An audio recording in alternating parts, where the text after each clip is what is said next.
Hi, everyone, and welcome again to another Teacher Joseph podcast.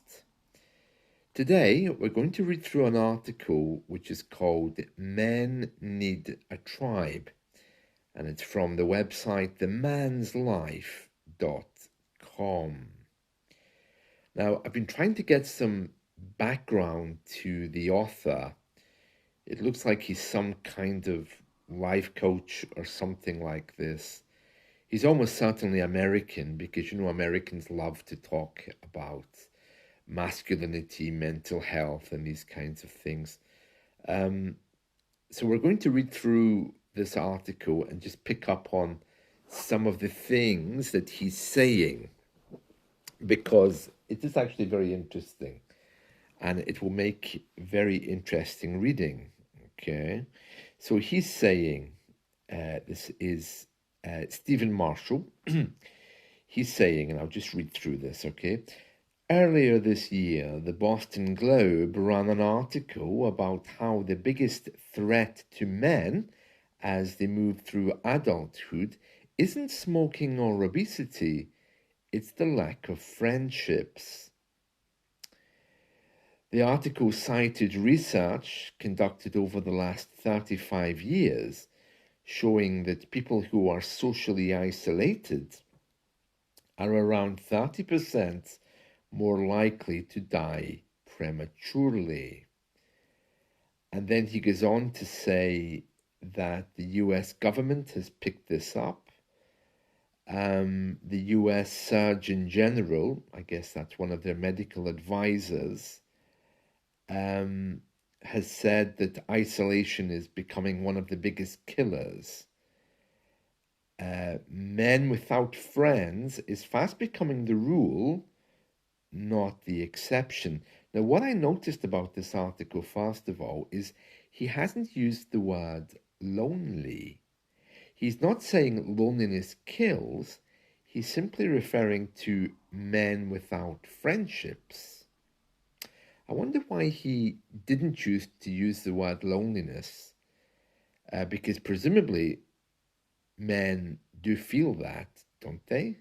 I know I do, but why? I wonder why he didn't write that word. And then his next section says, isolation for men is easy and prevalent. Oh, really? Okay, so let's read through what he says here. He says, a British study in 2015 showed that the likelihood for men to be friendless triples between their early 20s and middle age, and that married men are much less likely to have friends than single men. And the quality of friendships has suffered, not just the quantity. An Australian study showed that the vast majority of men are not satisfied with their friendships and do not feel that they could discuss personal issues with their friends. These statistics are not at all surprising, as isolation is ridiculously easy today. In fact, we can easily maneuver through life without speaking to another human being. And then Stephen tells us we can do our jobs remotely from our homes, we can order food, groceries, and anything else we need online. We can find out about everything in the outside world from Twitter, Reddit, or any news sites. We can even have deep conversations with people thousands of miles away, building online tribes and friendships. There is no longer any need to interact face to face with another person. We're able to completely withdraw from the world and live via the internet, email, social media, and text messaging.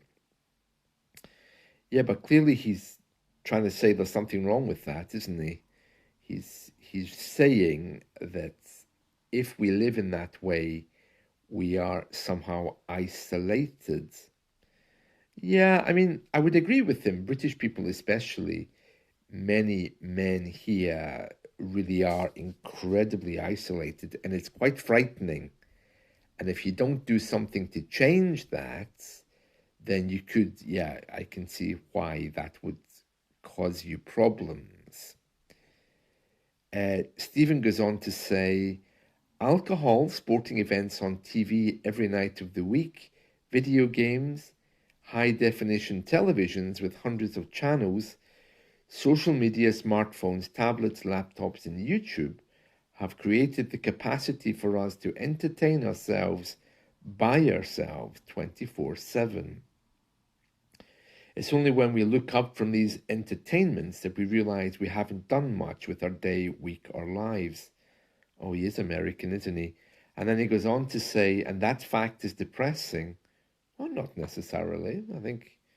I like to think that I bring a lot of joy to people with my podcasts and the things that I give. Okay, it's not face to face, but still, yeah, that's how I deal with it. And then he says, um, depressing, so either by habit or by choice, we bury our heads in the sand of entertainment to escape. Well, he's probably describing us, that's for sure. But I don't think it's that bad because we don't just bury our heads, we create entertainment in our lives. Some of us have families to look after, children, you know. He says here, others stand at the opposite end of the spectrum. Instead of entertaining themselves to death, they are isolated because they busy themselves to death with long hours, long commutes, never ending activities, and household chores. Yes, some men do that here, all right. We intentionally, though perhaps subconsciously, fill our schedule because we're afraid to try to connect with others. He's very presumptuous, isn't he? I don't think it's that bad. I mean, there are men, British men, oh, and Australian men. Geez, yeah, Australian men. Uh, they are known for being very proud and not letting people close to them. Yeah, yeah, my father was a bit like that. I mean, online though, I think if we produce stuff rather than just expect to be entertained, it makes it so much better. I take great joy from doing my podcasts and my video clips. Yeah, I do think it's really sad that I don't get out as much as I would like. But if I really want to talk to someone, I know exactly how to do that.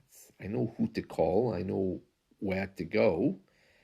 Uh, but I, I agree with him that men often are missing a tribe, a, a place where we can fit into. And we often overlook the fact that we are tribal people. And this is why I've been saying that we really need, as learners and teachers as well, to be coming together somehow or another, not to let learning English alone engulf you. Okay, and then Stephen tells us here, okay, now he's being a bit more authoritative. He says, the thing that we have to realize, oh, he's telling us now what we should know, is by shortchanging our friendships, we are actually shortchanging our children. Our wives and children need us to live out a strong masculinity. Oh, geez, he really is American, isn't he? Strong, courageous, tough, resilient, responsible, skillful, productive, respected. When these things are present in our lives, our families are more likely to thrive. Our wives and children will feel safe and secure. They will also feel the strength and support of their father's friends. Uh, well, that article started off really well. I was hoping to share an article with you which was just touching upon how isolated British men can be. But if he's going down this route of this kind of American psychology of how we all should be tough and strong, you can go somewhere else. Anyway, let's carry on talking about men and loneliness. Yeah, I think as well, what it means to be male is changing. Also, what it means to be female, I think, is changing. There's a lot more very, very aggressive women around than there were before, probably related to gender roles. I'm not a psychologist, so I don't know anything about it. But yeah, I feel really sorry for older men because I can see as a middle-aged man heading, hurtling towards an older age, that when you get older, it takes a greater effort to maintain friendships. And that's definitely something that everybody struggles with, but it's not impossible.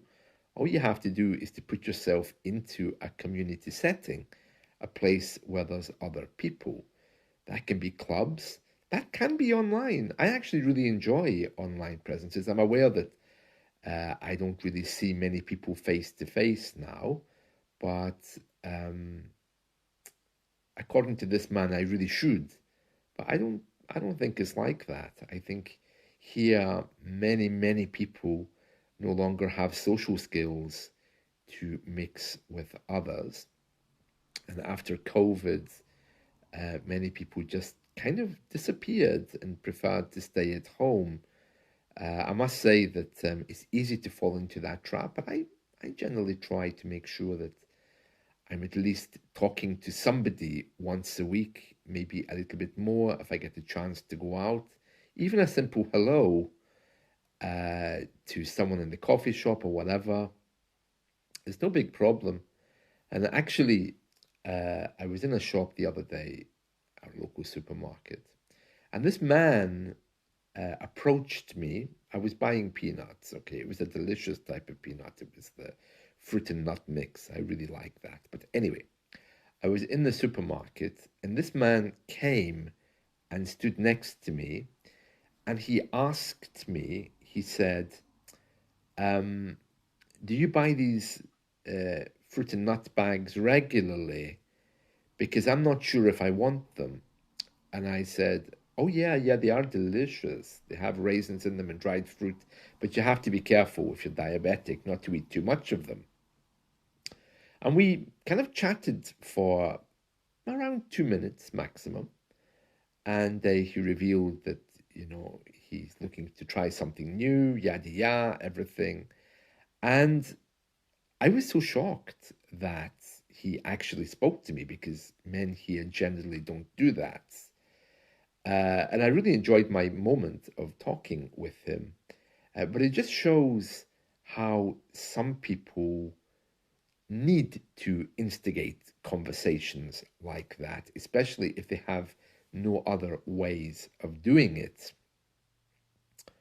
And I have found that some older people, uh, they quite often need someone to talk to, and they can talk about nothing to make it a big drama just to get your attention. And it is a sign, of course, that they're lonely. It's very sad when that happens. But anyway, this man spoke to me in the supermarket, and the sad thing was that after he left, I was so surprised that I checked my pockets in my bag in case he had stolen my wallet. Now, of course, he hadn't. He was actually just an interesting person or an interested person asking about fruits and nuts. But what that told me was how insecure I am talking to people that I don't know. And it was very sad. I mean, it was a tragic moment, really, that after that, I would check my pockets rather than just be free enough to enjoy the conversation, you know? So, yeah. So, this article, which started off really well there about isolation, ended by telling us we all should have American values. I'm not really into that at all. Um, by the way, this man at the end of this article, he says here, um, we'll look at this topic a bit more next week. Well, not with me, you won't. And then he says, until then, here's a thought. Schedule a boys' night. Get the fellas together. Drink some bourbon.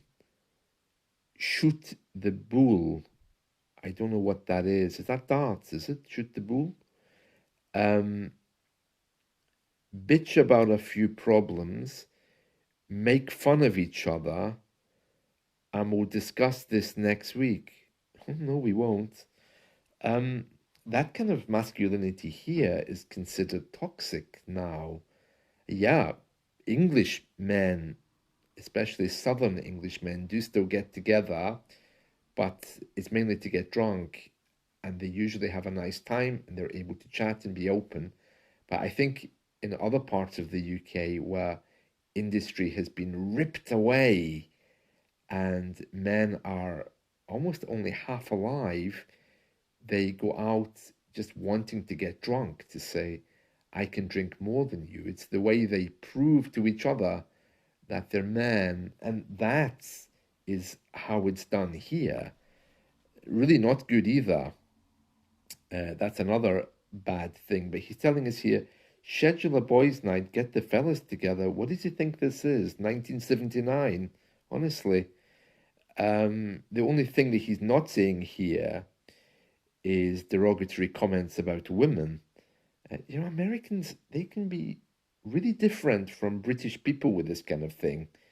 It is coming here as well. I mean, now we have life coaches. We are trying to, have that American style psychology of the inner child. But oh no, no. Anyway, I really do hope you make time to let someone get close to you today. I am aware that, some people who book English lessons with me, they are doing it not because they want to learn, but because they want me to make them laugh. I had one last week, she said to me, oh, go on, make me laugh. I said, make you laugh? What do you want me to do? Tickle you? And she laughed and said, I always feel better when you make me laugh. And I thought, oh, but it's nice to fulfill that role. So that's the aim of these podcasts, to make them light, something nice to listen to. And it gives me a purpose as well, making them. So we're all happy.